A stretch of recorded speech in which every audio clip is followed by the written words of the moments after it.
Democracy 2013 Colorado voters rejecting a $1 billion tax increase for schools. Among the concerns, no guarantees about how the money would be used. Well, 7 News reporter Russell Haythorn tracking the implications of the vote. Russell, you've been asking why the vote was needed in the first place.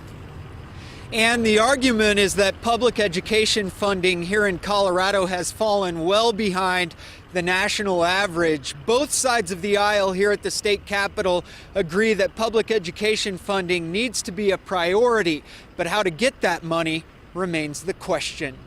Supporters of the tax hike, like State Senator Mike Johnston, realized their timing wasn't good on the heels of a government shutdown and the Obamacare rollout.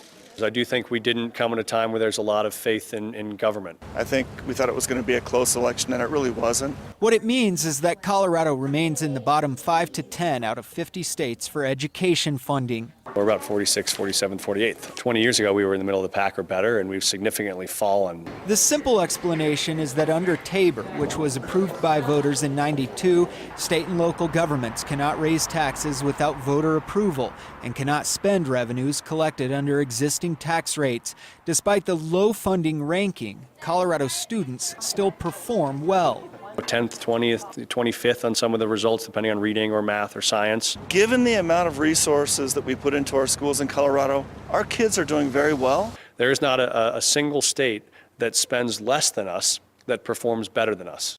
Where the state goes from here is still up for debate. We need to hit pause and reevaluate where we are right now.